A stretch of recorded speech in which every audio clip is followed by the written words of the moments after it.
નમસ્કાર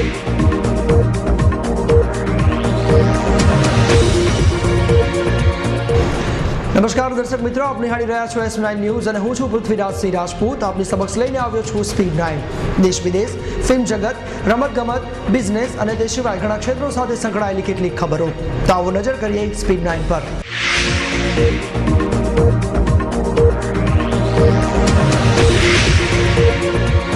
ગુજરાતના મુખ્યમંત્રી નરેન્દ્ર મોદીના અમેરિકાના વિઝા માટે કેટરીના અડચણરૂપ બની શકે. અમેરિકાની આંતરરાષ્ટ્રીય સ્તર પર ધાર્મિક સ્વતંત્રતા પર નજર રાખનારી સંસ્થાની અધ્યક્ષા કેટરીના લેન્ટોસ-સ્વેટે મોદી અંગે અપનાવ્યું કડક વલણ.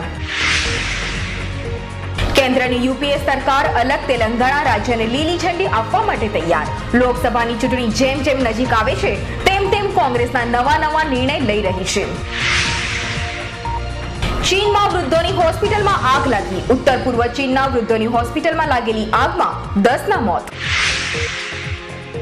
₹5 ભોજન, રાજ બબ્બરના નિવેદનના વિરોધમાં નીતિશ કુમારે પણ ઝંપલાવ્યું. નીતિશ કુમારે કહ્યું રાજ બબ્બરે ગરીબોની મશ્કરી કરી છે, જેથી તેમણે માફી માંગવી જોઈએ. રાજનાથે કહ્યું ભાજપ પાસે વડાપ્રધાન પદના ઉમેદવાર માટે સર્વસંમત ઉમેદવાર છે. ભાજપમાં વડાપ્રધાન પદ માટેના ઉમેદવાર અંગે સર્વાનુમતિ સંધાઈ ગઈ છે અને યોગ્ય સમયે સર્વસંમત ઉમેદવારની જાહેરાત કરાશે. રાજનાથે ન્યુયોર્કમાં એક ચેનલના ઇન્ટરવ્યુમાં કેન્દ્રની કોંગ્રેસ શાસિત યુપીએ સરકાર પર કર્યા આકરા પ્રહારો. રાજનાથસિંહે કહ્યું કોંગ્રેસ પણ તેના વડાપ્રધાન પદના ઉમેદવારની જાહેરાત કરે. કોંગ્રેસ પાસે વડાપ્રધાન પદ માટે અનેક ચહેરા છે.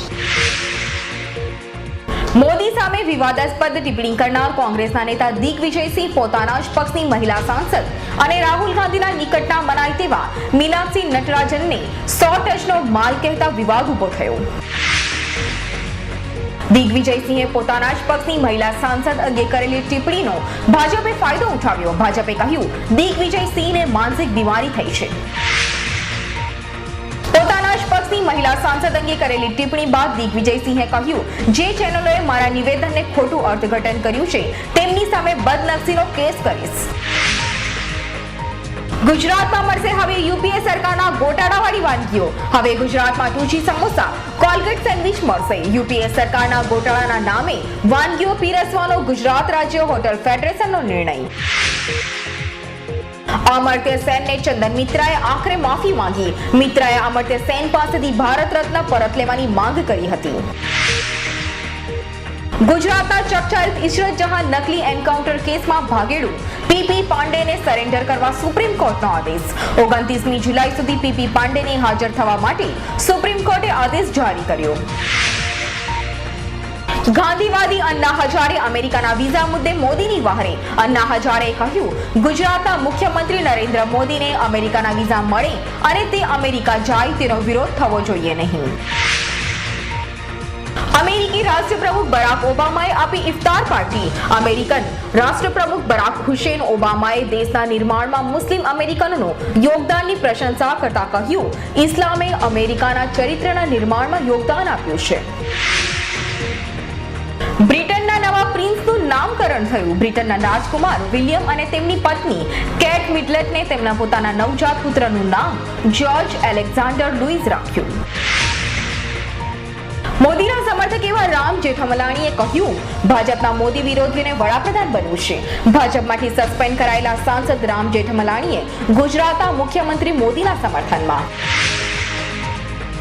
કોંગ્રેસની મહિલા સાંસદ મીનાક્ષી નટરાજન માટે કોંગ્રેસ મહાસચિવ દિગ્વિજયસિંહે કરેલા નિવેદન બાદ ભાજપના નેતા અને રાજ્યસભાના સાંસદ વિનય કટારિયાએ કહ્યું દિગ્વિજયસિંહ મેન્ટલ કેસ છે.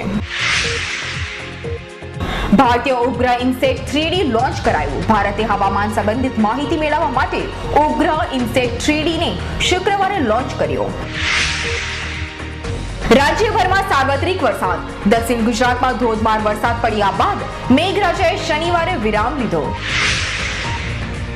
કોંગ્રેસીએ ફરી કર્યો બફાટ. પેટ તો ₹1 ભરાઈ જાય. કોંગ્રેસી નેતા ફારૂક અબ્દુલ્લાએ વિવાદાસ્પદ નિવેદન કરી રાજકારણ ફરી ગરમાવ્યું.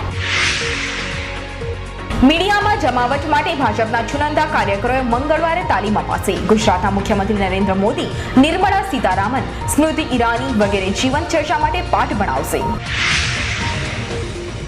ગુજરાતમાં ભાજપ સરકારની નિષ્ફળતા સામે કોંગી રાજ્યવ્યાપી આંદોલન કરશે.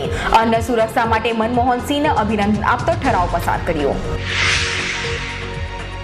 ભારતીય જનતા પાર્ટીની પ્રદેશ કારોબારીની શનિવારે બેઠક યોજાશે. વિવિધ ઠરાવ પસાર કરાય તેવી વકી.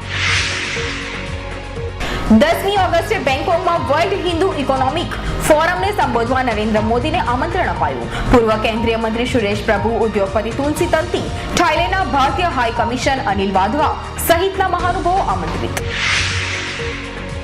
રેલવે લાંચકાંડમાં નિર્દોષ હોવાનો બંસલનો ફરી દાવો. બંસલે કહ્યું, કાવતરાનો શિકાર બન્યો છું.